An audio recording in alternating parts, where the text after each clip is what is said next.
देखिए, दुनिया के अंदर चैरिटी का जो कॉन्सेप्ट है वो अलग अलग रिलीजन में एंशिएंट टाइम से चला आ रहा है। जैसे भगवद गीता के चैप्टर 17 श्लोका 20 और 21 में सात्विक दान, राजसिक दान, इन सब के बारे में बताया गया है। ऐसे ही इस्लाम के अंदर चैरिटी को ज़कात और सदका बोला गया है। कुरान शरीफ के चैप्टर 2 सूरा अल बकारा के वर्स 215 में इसके बारे में बात की गई है।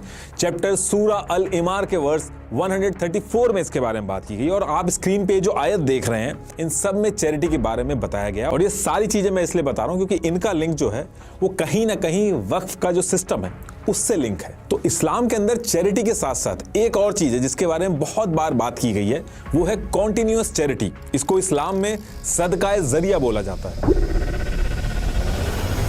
हजरत अबू हुरैरा की हदीस नंबर 1631 में कॉन्टिन्यूअस चैरिटी यानी कि सदकाए जरिया के बारे में बताया गया है। अल्लाह के रास्ते में की गई एक ऐसी चैरिटी, और उस चैरिटी का फायदा लोग उस आदमी के मरने के बाद भी हमेशा के लिए उठाते रहे, वो कभी रुके नहीं, ताकि जिस आदमी ने चैरिटी की है उसका फल उसको मरने के बाद भी मिलता रहे, वो रुके नहीं। और इसी कॉन्सेप्ट को कहा गया है सदकाए जरिया। और आज की डेट में ये जो आप वक्फ बोर्ड के बारे में रोज न्यूज में सुनते हैं, वो पूरा का पूरा जो कॉन्सेप्ट है इसी कॉन्टिन्यूअस चैरिटी यानी कि सदकाए जरिया पे बेस्ड है। वरना कुरान शरीफ के अंदर वक्फ जो वर्ड है उसके बारे में डायरेक्टली कहीं मेंशन नहीं है। हजरत प्रॉफिट इब्राहिम और हजरत प्रॉफिट इस्माइल ने मक्का के अंदर लोकल स्टोन्स का यूज करके काबा शरीफ को बनाया ताकि लोग यहाँ पे आके अल्लाह की इबादत कर सके यानी कि वर्शिप कर सके। और ये जो इंसिडेंट है ये कुरान शरीफ के चैप्टर 2 अल बकारा वर्स 127 में भी मेंशन है। एज इट इज मैं बोल रहा हूँ। तो अब ये जो कंस्ट्रक्शन किया गया था इसके अंदर सदकाए जरिया यानी कि कॉन्टिन्यूअस चैरिटी जो है,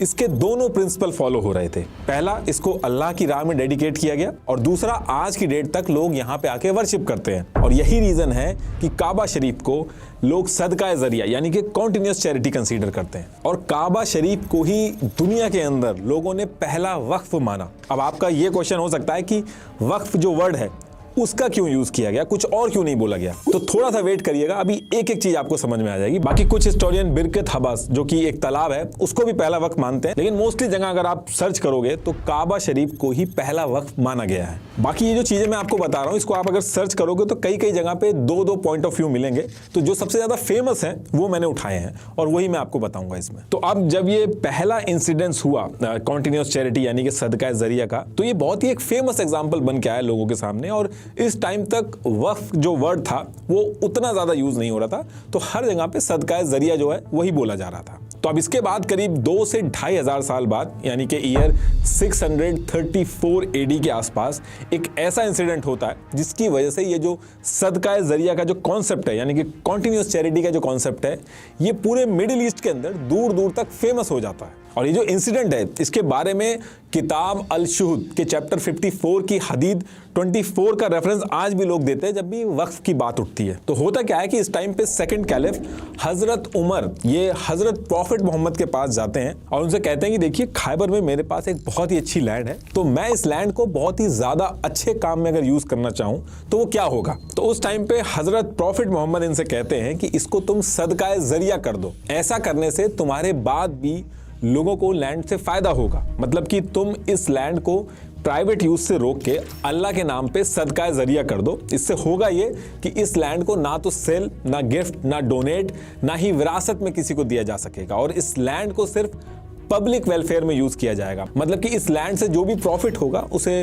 पुअर, स्लेव्स, गेस्ट, ट्रैवलर्स जो होंगे उनके लिए यूज किया जाएगा। और ये जमीन जो है वो प्राइवेट यूज से हटके अल्लाह की हो जाएगी और तुम्हारे बाद भी कॉन्टिन्यूअस चैरिटी होती रहेगी, जिसका फल जो है वो तुम्हें दुनिया से जाने के बाद भी कॉन्टिन्यूअसली मिलता रहेगा। तो वक्फ प्रॉपर्टी का जो पूरा कोर है वो इसी कॉन्सेप्ट पे डिजाइंड है। अब ये जो इंसिडेंट था इसके बारे में दूर दूर तक बातें हुई। लोग एक नॉर्मल चैरिटी से ज्यादा इंटरेस्टेड थे कि कॉन्टिन्यूअस चैरिटी करें ताकि एक बार बेनिफिट मिलने की बजाय कॉन्टिन्यूअस बेनिफिट मिलता रहे। तो पूरे मिडिल ईस्ट के अंदर ये जो सदकाए जरिया है ये एक ट्रेडिशन बन गया। इस रीजन में अरब्स रहते थे जो अरबी बोलते थे, तो अरबी में एक वर्ड है वकूफा, जिसे अवक्फ भी बोलते हैं या फिर वक्फ भी बोलते हैं। इसका मतलब होता है कि किसी चीज को रोक देना, होल्ड करना या टाई अप कर देना। तो इस टाइम पे जब पूरे रीजन में लोग सदकाए जरिया कर रहे थे यानी कि प्रॉपर्टीज को प्राइवेट यूज से रोक के अल्लाह के नाम कर रहे थे, तो नॉर्मल बातचीत में कुछ लोग ये भी कहते थे कि इस लैंड को वक्फ कर दिया गया है। शाही अल बुखारी की हदीस 2737 में आपको लिखा हुआ मिलेगा, इस जमीन को रोक दो और इसका फायदा लोगों के लिए रखो।